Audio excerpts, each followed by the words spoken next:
देखिए, बड़ी हैरान करने वाली बात है।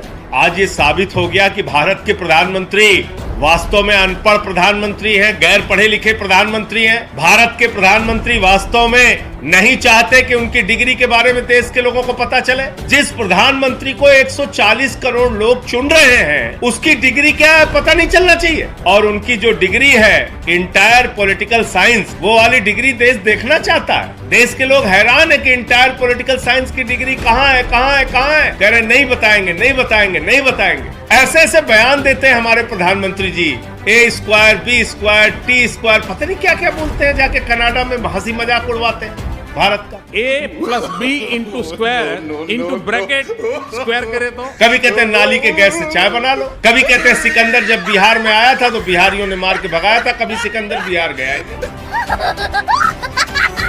तो क्या ये देश एक गैर पढ़े लिखे अनपढ़ प्रधानमंत्री के होने का खामियाजा भुगतता रहेगा? कभी आप GST जैसा फैसला लेते हैं, व्यापारियों को बर्बाद करते हैं। कभी 3 काले कानून का फैसला लेते हैं, किसानों को बर्बाद करते हैं। कभी नोटबंदी का फैसला लेकर देश की अर्थव्यवस्था को चौपट करते हैं, बर्बाद करते हैं। कल हमारे भाइयों ने यहाँ पोस्टर लगा दिया कि क्या देश का PM पढ़ा लिखा होना चाहिए। दरोगा भेज दिया पोस्टर फाड़ने के लिए। बताइए, मोदी जी ने दरोगा से कहा जाके पोस्टर फाड़ो, देश का PM अनपढ़ ही होना चाहिए। मित्रों, आज अनिवार्य है कि अगली प्रेस कॉन्फ्रेंस मनीष सिसोदिया के जो साथी संजय सिंह, राघव चड्ढा, आतिशी, अरविंद केजरीवाल करें, तो कृपया करके अपने इन करप्शन की डिग्रियों को साथ में लेकर बैठें और उसके बारे में वर्णन करें। और जो स्पेसिफिक सवाल मैं फिर से रिइटरेट करना चाहता हूं, जो इसी मंच से अलग अलग नेताओं ने पूछा है। अरविंद केजरीवाल जी, क्या आप भी एक कट्टर ईमानदार है? अरविंद केजरीवाल जी, क्या कोर्ट आपके खिलाफ वेंडेटा पॉलिटिक्स कर रहा है?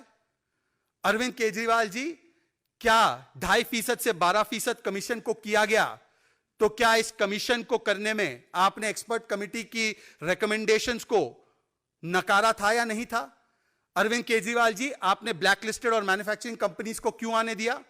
अरविंद केजरीवाल जी, जो ब्लैकलिस्टेड कंपनीज थी उनको शो कॉज नोटिस जारी हुआ था 2021 में, उस पर सारी कार्रवाई क्यों रोक दी गई?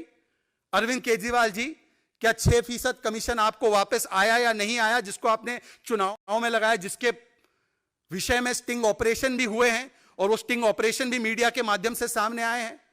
और जब 6% कमीशन नहीं दिया गया, तो क्या पंजाब की सरकार के माध्यम से एक्सरसाइज किया गया इन्फ्लुएंस को और कुछ लोगों को आर्म ट्विस्ट करके उनसे घूस कलेक्ट की गई? क्या अरविंद केजरीवाल जी, अगर यह भ्रष्टाचार हुआ ही नहीं तो नई पॉलिसी से पुरानी पॉलिसी पर क्यों गए? और अरविंद केजरीवाल जी, अगर ये भ्रष्टाचार नहीं हुआ तो आप ही की सरकार ने RTI में जवाब क्यों दिया कि नई पॉलिसी के तहत लगभग 1800 करोड़ का मिनिमम रेवेन्यू लॉस हुआ? इन सारे स्पेसिफिक सवालों का कोई जवाब आएगा? यह आप और मैं दोनों जानते हैं कि इनके पास केवल D ग्रेड है इनकी डिग्री में। D grade, diversion. ये डाइवर्जन और डाइवर्जेंस, ये डाइवर्जन ग्रेड करके अब फिर से इस मुद्दे को भटकाने के लिए एक नया विक्टिमहुड कार्ड लाएंगे।